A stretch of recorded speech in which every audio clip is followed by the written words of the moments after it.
All right, man. Okay, I got you. I got you. I got you on speaker now. Okay. Now, this, I Love New York is one of your favorite shows. Why, Erica? Why? Okay, I see it in a little different light than you do. Okay, I don't see Tiffany as being your quintessential stereotypical black woman. She isn't. I just see her as somebody that's a little more spunkier. She's a little more spunky. You know what I'm saying? One thing I can say about her that I like is that she's just spunky. I like that. I don't see anything stereotypical in her. Right. I don't know. I see her as spunky. And her mom is like the great sidekick. I don't know why it's a guilty pleasure. Right. I don't know why. Well, I got my own. I got check it. I got my own guilty pleasure. Let me see. What would be my guilty pleasure? What is it that I like to do that I know that, man, it had to come to me. Because right now I'm just fixed on this whole I Love New York thing and just this whole, black folks not really seeing the whole stereotypical roles that we play for mass media. For those who have not been around black folks ever in their life and to be okay with it, I mean, I think I tried to watch one episode. Okay, I tried to watch one episode and I couldn't. It was like trying to choke down like a 3-day old cheese sandwich that's been sitting in the garbage for like 3 days. I mean, it was just like trying to choke that down, man. I couldn't do it. And somebody giving you like a glass of like warm salt water to drink. I couldn't, cause it's like she walking around, even when I think it was Flavor of Love or some crap, she walking around always with a drink in her hand.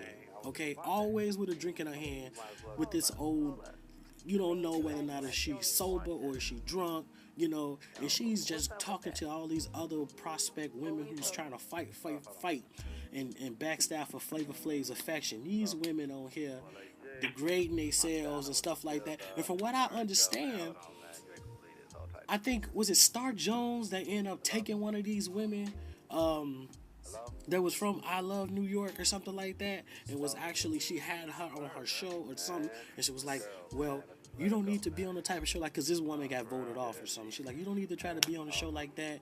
If it wasn't Star Jones, it was, what's her name, Nikki Parker, somebody, one of them, took this woman and was like, yo, why would you be on a show like this, degrading yourself, putting yourself out there for, America to portray what this is how black women is, We want to try to get, see, and this is another underlying message too. Flavor Flav is ugly. Flavor Flav looks, I'm sorry, the dude looked like a troll, but they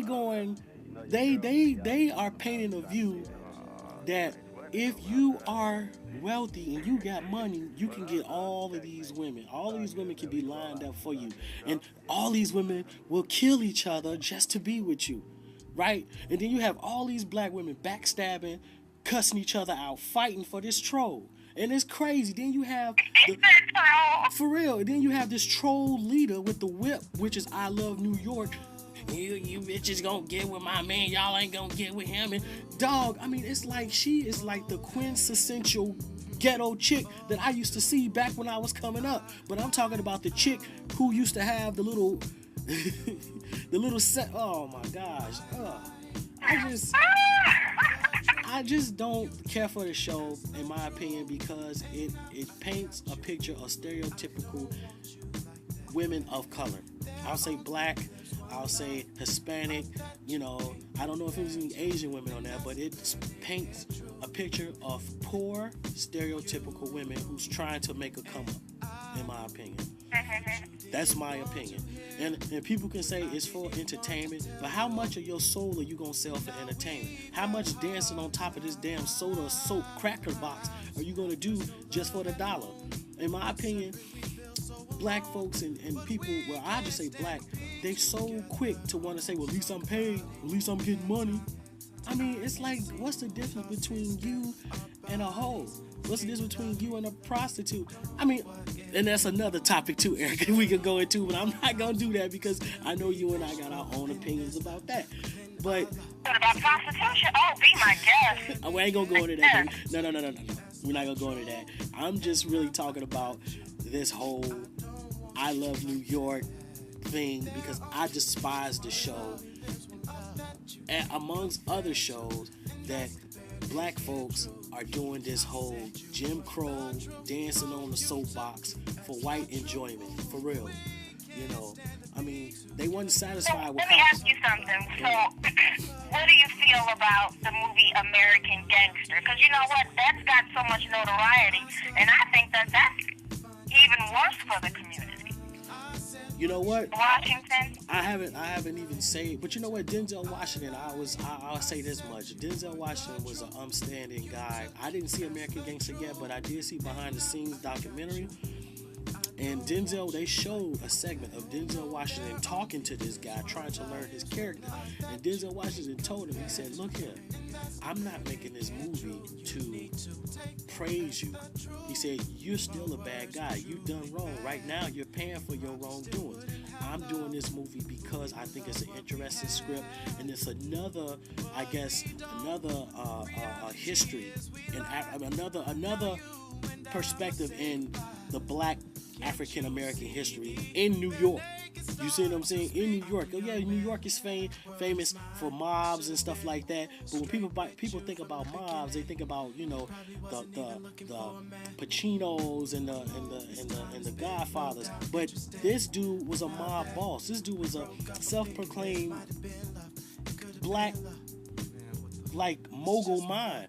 He didn't really kill anybody from what I understand about him, but he did some. He killed millions. He brought crack to the black community. Right. So not to be the shooter or the stabber. He ruined the community. He single-handedly ruined the community. Well, I'm not going to say single-handedly. There was a lot of hands in that one. Right, but it was just basically bringing drugs into the community. That's nothing to praise. Nothing to praise. But see, the thing is that it's not praising. It's just basically showing this man's life. Now, I haven't seen the whole movie. I haven't even seen it at all. But from what I understand, it's just a document of, in my opinion, it's all about the way you look at it. Because I'm sure they showed this man going to jail, the outcome, and all this type of stuff. It's not like they ended it on a good note. And he up here throwing up gang signs with his boy drinking 40.